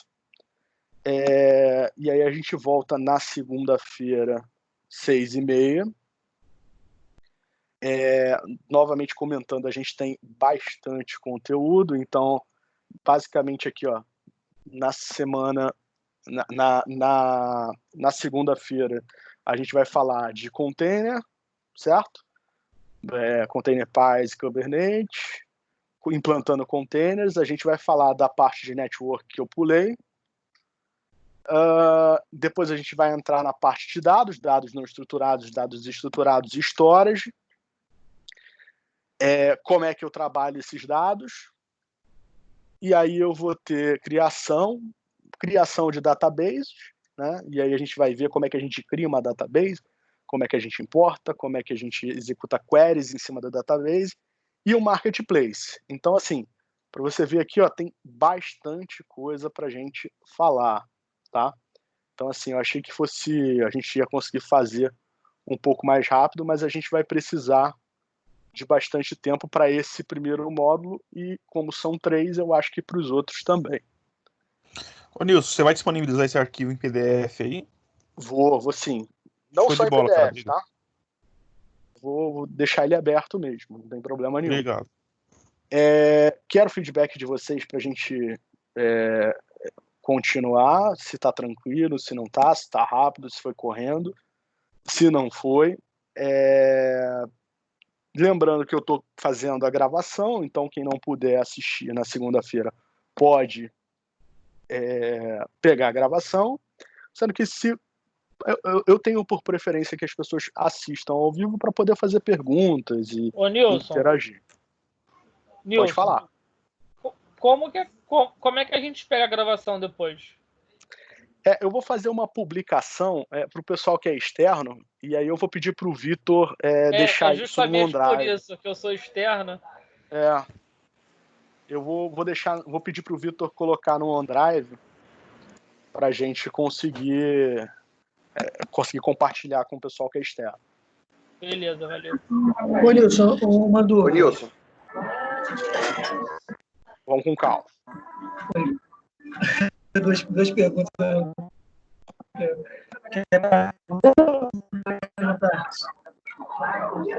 Eu não consegui ouvir, picotou muito. Não, aqui acho que outra pessoa perguntou também junto comigo. Não, tranquilo. Pode. Repete, por favor. Não, tá. A minha pergunta é com relação às atualizações. A gente viu que você subiu uma VM, a máquina virtual, você escolheu uma ISO, né, de 2019, e aí ela já vem aí com as últimas atualizações, né, toda atualizada. Aí a pergunta quando você falou de update também, lá atrás, quando você falava de atualizações de patch mensais da Microsoft, ele faz automaticamente, quando você falava de atualização de patch, a nível de host, de hardware, de firma. Estou te perguntando isso. Acredito que aconteça quando você fez a mudança de disco, né? Ela deve desligar na hora, né? Isso aí. Na verdade, ele tem um horário específico, tá? Tem um horário específico para fazer esse processo. Você pode gerenciar esses horários, né, de manutenção. A princípio, ele faz a instalação dos updates, ele faz a instalação de updates de firmware e coisa e tal a nível de cage lá no Azure, esse sem problema nenhum, porque existe movimentação de máquina. Então, assim, não tem parada para update de firmware ou nada que seja web, tá? Mas é um dos itens que ele vai fazer. Se você tem uma máquina altamente disponível, você precisa colocar ela num grupo de disponibilidade ou numa zona de disponibilidade e colocar o serviço em ambas as máquinas para a gente poder garantir que ele vai estar bem, vai estar seguro nesse processo. Tá? Essas máquinas vão fazer atualização, sim. Nilson, deixa eu fazer outra pergunta. Sim. Essa mudança que você fez aí de tamanho de máquina, né? Ela desligou a máquina. Existe alguma opção na hora que você está criando essa VM para ela ser fazer de forma quente essa mudança sem desligar? Existem grupos de máquinas que conseguem fazer a quente dentro do mesmo grupo, tá? Aí a gente vai ter que dar uma pesquisada lá, mas basicamente VMs, Azure... Você teria que colocar a máquina no grupo de disponibilidade primeiro, não poderia fazer isso. Não. Tipo assim, a gente está usando aqui a A1, a A2, né? Só que existe um grupo de máquina que você consegue fazer o quente, tá? Dentro do mesmo grupo. Tipo, o F1, você consegue ir pro F5, por exemplo, e diminuir, que são máquinas já voltadas. Eu perguntei porque no VM isso é tranquilo de fazer, né? No VM Prime, se tu marca lá a opção e acabou. Tá feito. Acredito que ele também tenha, né? Sim, sim. Na verdade, é o tipo da VM. É a mesma coisa com. A mesma coisa com. Cara, esqueci. São famílias. Se for na mesma família, você consegue aumentar, né? E aí, se você. Como a gente selecionou uma muito simples, ela não tem todas as funcionalidades, né? Mas a gente pode ver com calma lá quais são os grupos de máquina. Tá? E aí, pessoal? Uma dúvida, as atualizações, né, do parque pelo Azure, tem como fazer também pelo gerenciamento do Azure, né? As atualizações do parque do Azure, como assim? O parque do Azure, não, perdão, das máquinas. Das máquinas virtuais, tem, né? Na verdade, ele vai fazer automático, tá? Ele faz automático, né? Ele vai fazer automático as atualizações aqui, enfim. Na verdade, não é tão automático assim, tá? As atualizações da VM, nesse caso aqui, no caso de IaaS aqui, que a gente está usando, é de nossa responsabilidade. Entendi. Eles só indicam, no caso, um caminho, né? Falar, o IaaS é a gente, né? Nesse caso aqui, nesse caso que a gente está vendo, a atualização do Windows é de nossa responsabilidade. Num caso de um scale set, alguma coisa que você tenha só aplicação, tipo só um servidor web, o serviço web pronto, aí não. Aí você tem como gerenciar, mas assim, esse IaaS aqui é daquela camada para cima, a gente tem que lembrar disso aqui, ó. Tá? A gente está nesse modelo aqui, ó, daqui para frente, Operation System está com a gente. Tá? Deixa eu comentar aqui algumas coisas que são interessantes aqui para gente. Deixa eu ver aqui. Tá. O Azure, ele trabalha com serviço de backup. Se eu não me engano, a gente não fala nesse treinamento, mas a gente pode falar no final dele, tá? De como faz o backup no Azure, como é que trabalha em cima dele. Outra coisa também que é importante aqui, discos. Tá vendo o disco aqui? Eu posso adicionar um disco aqui sem problema nenhum, tá vendo? E aí eu posso ir criando esses discos, adicionando, criando um novo disco, habilitando, trabalhando com cache. Então, assim, tem um processo grande aqui. Então, tem diversas coisas. Segurança aqui, tem algumas recomendações da VM, tá? Essas recomendações vão ser atualizadas à medida com que você for trabalhando em cima. E um outro item que eu vou falar aqui para a gente encerrar mesmo é extensões, tá vendo aqui? Quando eu clico em adicionar, eu tenho algumas extensões que são muito interessantes. Olha só, o agente Symantec Workload Protection, o agente de monitoramento, o agente do Azure Pipelines, né? Aí eu tenho aqui, por exemplo, Kaspersky, eu tenho o anti-malware da Microsoft, tá vendo? Então, assim, eu não preciso levar o meu antivírus, eu posso trocar aqui por uma extensão de antivírus, tá vendo? E eu tenho mais agentes aqui, ó, tá? Acronis Backup, Ctrl M, certo? Beleza? Então, assim, essa máquina está sem antivírus? Na verdade, ela não está com antivírus ainda, mas você pode marcar aqui, ó, o anti-malware da Microsoft, mandar criar, e aí quando você manda criar, você tem as extensões, né, as exclusões, perdão, real-time protection, coisas desse tipo, né? Qual é o dia de scan, tudo isso aqui. E isso tá? você administra tudo no painel da Azure? Por exemplo, ali no site 24/7, ele tem um agente, você instala, aí no caso ali você iria administrar tudo no painel do Azure mesmo? Aqui é uma extensão nessa máquina, tá? Entendi. Não é o serviço em si. Entendi. Certo? Bem.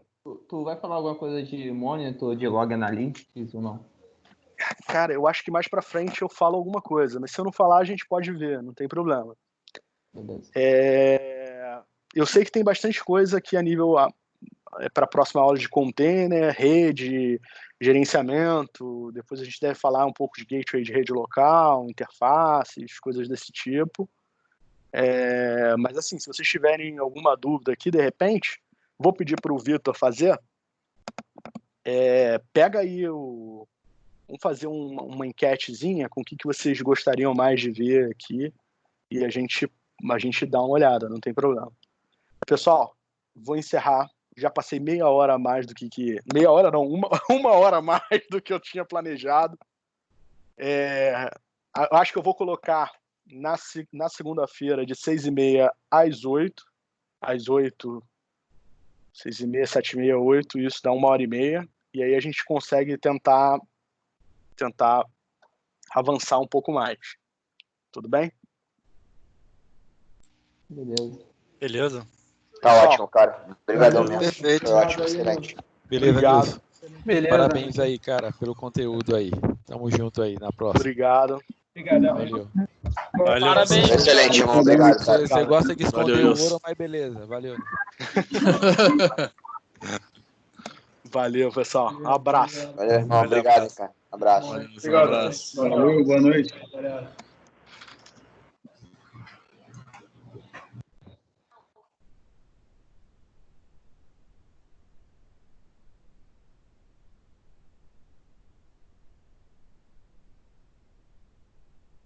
Ô, Vitor,